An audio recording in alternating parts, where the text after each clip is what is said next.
దీనివల్ల గణనీయంగా transmission losses తగ్గుతాయి, రిలయబిలిటీ పెరుగుతుంది, వ్యవసాయానికి కావాల్సిన డే టైం కావాలి, ఆ డే టైం వస్తుంది. ఒకవేళ రాకపోతే గ్రిడ్ సపోర్టింగ్ ఉంటుంది, ఎప్పటికప్పుడు గ్రిడ్ సపోర్ట్తో కరెంట్ ఇచ్చే పరిస్థితి వస్తుంది. దీనివల్ల ఎంప్లాయ్మెంట్ కూడా జనరేట్ అవుతుంది, లోకల్గా ఉద్యోగాలు వస్తాయి, రైతులకు రెంటల్ వాల్యూ కూడా వస్తుంది. దీన్ని కూడా ఒక 25 ఏళ్లకు టెండర్ పిలుస్తున్నాం. మెయింటెనెన్స్ టెండర్ని వాళ్ళే మెయింటైన్ చేస్తారు. ఇది కూడా మీరందరూ ప్రమోట్ చేసుకుంటే ఎక్కడెక్కడ పెట్టామని చెప్పాను, దాని ప్రకారం మేము పూర్తి చేస్తామని చెప్పి కూడా నేను మీకు తెలియజేస్తున్నా. ఈ 2 ఆప్షన్స్లో మీరు గుర్తుపెట్టుకోవాల్సింది, ఒకటి రైతుల ముందుకు వస్తే నేను సిద్ధంగా ఉన్నాను, రైతులు ముందుకు రాకపోతే ఇమ్మీడియట్గా పవర్ జనరేషన్ కావాలి కాబట్టి మనం సబ్స్టేషన్లో పెట్టి ఈ పవర్ జనరేషన్ చేస్తామని చెప్పి కూడా నేను మీకు తెలియజేస్తున్నా. ఇవి కాకుండా ఈ విధానంలో హైడల్, ఈ రెంటిల్లో మీ పాత్ర ఎక్కువ ఉంది. మొట్టమొదటిసారిగా రూఫ్ టాప్లు ఎక్కువ ఉంది, రెండోది గవర్నమెంటే చేస్తాం కాబట్టి అక్కడ వచ్చినప్పుడు సబ్స్టేషన్లో మీరు సపోర్ట్ చేస్తే ఈజీగా ఉంటుంది. 2 చేయాల్సిన అవసరం ఉంది. ఇంకో పక్కన పోలవరం 960 మెగావాట్లు, lower Sileru hydro electrical project 230 మెగావాట్లు, upper Sileru pumped storage project 1350 మెగావాట్లు. ఇవన్నీ కూడా ఇవి కాకుండా 5 gigawatts pumped storage project joint వెంచర్తో NHPCతో అగ్రిమెంట్ చేశాం. ఈ పనులన్నీ పూర్తి చేస్తే చాలా వరకు ఉపయోగపడుతుంది. ఆంధ్రప్రదేశ్ ఒక అడ్వాంటేజ్ ఉంది, సోలార్ ఉత్పత్తి చేసే కెపాసిటీ మన దగ్గర ఉంది, విండ్ ఎక్కువ వచ్చే అవకాశాలు మన దగ్గర ఉన్నాయి, పంప్డ్ ఎనర్జీ ఎక్కువ వచ్చే అవకాశాలు ఉన్న డక్కన్ ప్లాటూ ఉంది. రాయలసీమ ఏరియాలో అయితే పైన హైట్ ఉంటుంది, కింద నీళ్లు వాడుకోవచ్చు. నేను అందుకే మీకు చెప్పాను, బనకచర్ల టు పోలవరం అనుసంధానం అయితే నీటి సమస్య కూడా ఉండదు. ఇక్కడ నీళ్లు రొటేషనే, ఒకసారి కిందికి వస్తాయి, మళ్ళీ నీళ్లు పైకి లిఫ్ట్ చేస్తారు, మళ్ళీ పవర్ జనరేట్ చేస్తారు. It is a continuous process. ఈ టెక్నాలజీ నేను ఇప్పుడు కదా దిశ సమైక్య ఆంధ్రప్రదేశ్లో 95-97లో రివర్సబుల్ పంప్స్ పెట్టి అప్పట్లోనే left main Srisailam left main కెనాల్లో అప్పుడే పెట్టాం. అప్పటి నుంచి ఆపరేట్ అవుతుంది. అప్పట్లో మాకు అవసరమైంది ఈవినింగ్ టైమే అవసరం అయ్యేది, ఆ పీక్ టైంలో, దానికోసం పెట్టి చేశాం. ఇప్పుడు 24/7 పంప్డ్ ఎనర్జీ వల్ల చాలా వరకు బ్యాలెన్స్ అవుతుంది. సోలార్ డే టైం వస్తుంది, ఎండ ఉంటేనే వస్తుంది, విండ్ గాలి ఉంటేనే వస్తుంది, ఈవినింగ్ టైం వస్తుంది. 2 మ్యాచ్ కాని సమయం ఉంటుంది, ఆ సమయంలో పంప్డ్ ఎనర్జీ ఆపరేట్ చేస్తాం. Pumped energy of and on కూడా చాలా ఈజీగా ఉంటుంది, సో దట్ రియల్ టైం కూడా ఆపరేట్ చేసే పరిస్థితికి వస్తుంది.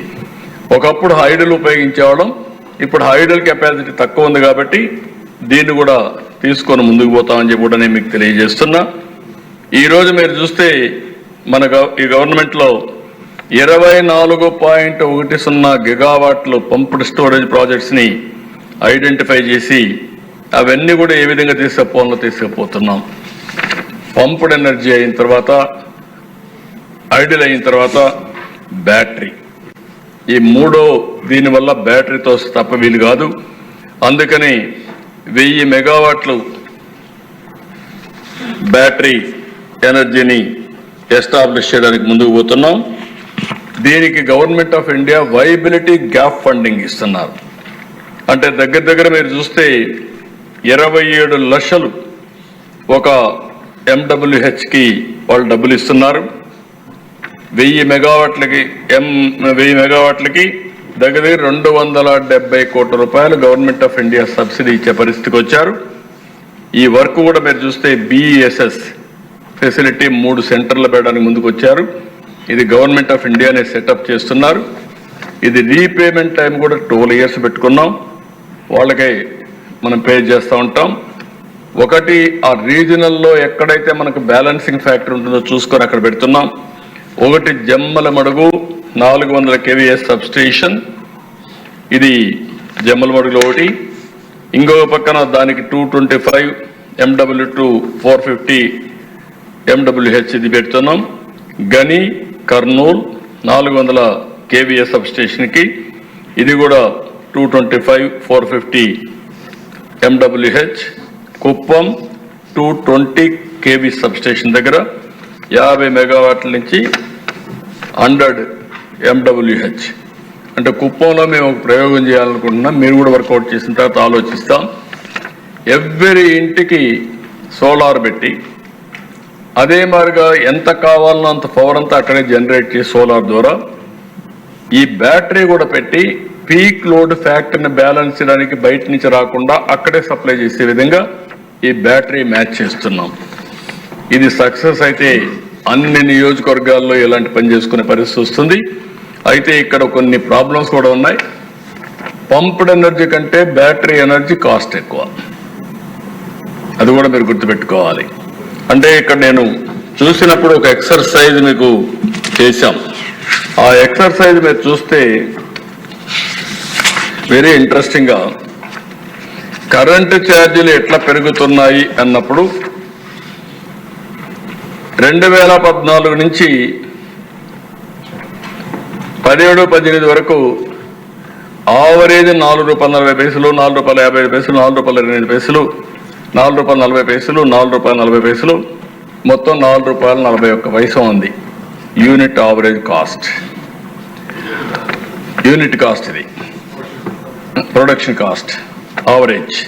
పర్చేసింగ్ కాస్ట్ ప్రొడక్షన్ కాస్ట్ కంటే పర్చేసింగ్ కాస్ట్ ఒకటి ఐడియల్ ఉంటుంది, ఒకటి థర్మల్ ఉంటుంది, ఇంకోటి విండ్ ఉంటుంది, ఒకటి ప్రైవేటు, ఒకటి గవర్నమెంట్ అన్నీ కలిపి.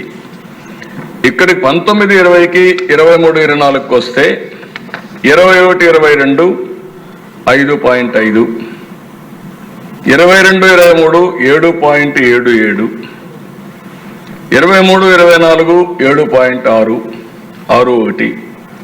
Average cost ₹6.90. ఇక్కడ ₹6.90, అక్కడ ₹4.41, ₹1.50 పెరిగింది. ఈ భారం ఎవరు మోయాలి? ప్రజలే మోయాలి.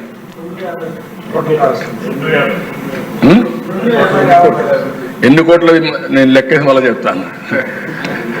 ఇక్కడ వచ్చింది ఏంటంటే దిశ, ఇక్కడే నాలెడ్జ్. అందరూ ఎమ్మెల్యేలు ఉన్నారు, మీరు కూడా క్యూరియాసిటీగా వింటున్నారు, సంతోషం. వినడమే కాదు అర్థం చేసుకొని మనం అందరం కొన్ని కొత్త ఆలోచనలు మీరు ఇస్తే ఐ విల్ వెరీ హ్యాపీ. మా డిపార్ట్మెంట్ కూడా నేను ఎప్పుడు పరీక్షలు పెడతానే ఉంటా, ఇప్పుడు కూడా పరీక్షలు పెట్టా, కొంతవరకు తయారు చేసుకొని వస్తున్నారు. ఇవన్నీ ఒక పేపర్ కూడా తయారు చేసి మీకు అందరికి ఇస్తాం. సోలార్ ఉత్పత్తి చేయాలంటే యాజ్ ఆన్ టుడే అరౌండ్, నేను ఎగ్జాక్ట్గా చెప్పడం లేదు, ఇట్ ఆల్ డిపెండ్స్ అపాన్ సప్లయర్ని బట్టి, కాంపిటీషన్ బట్టి వస్తుంది. ₹2.60. విండ్ తయారు కావాలంటే ₹3.60. థర్మల్ చేయాలంటే ₹7.06, 7.5, ₹8 కూడా. ఒక చిన్న ఎగ్జాంపుల్ మీరు గుర్తుపెట్టుకోండి. పిట్ హెడ్, ఎక్కడైతే కోల్ మైన్ ఉంటే అక్కడ కానీ ప్లాంట్ పెట్టి అక్కడి నుంచి నేరుగా ట్రాన్స్మిషన్లో తీసుకొస్తే ₹1 తగ్గుతుంది. అదే అక్కడ పెట్టకుండా కోల్ తీసుకొచ్చి ఇక్కడ తయారు చేస్తానంటే ₹1 పెరుగుతుంది యూనిట్కి.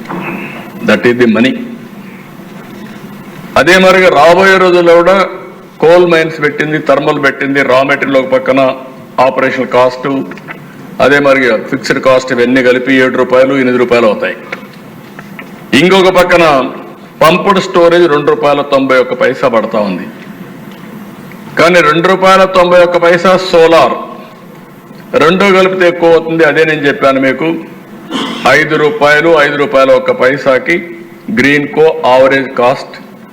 Solar, wind plus pumped energy hybrid మోడల్లో ముందుకు పోయారు, వాళ్ళు తయారు చేసే పరిస్థితి వచ్చారు. ఇది ఓన్లీ పంప్డ్ స్టోరేజ్ అయితే ₹2.91. ఓన్లీ బిఎస్ అంటే బ్యాటరీ అయితే ఇంకొంచెం ఎక్కువ అవుతుంది, ₹3.10, ₹20 టెస్ట్ చేయాలి దీన్ని, ఇంకొంచెం ఎక్కువ అవుతుంది.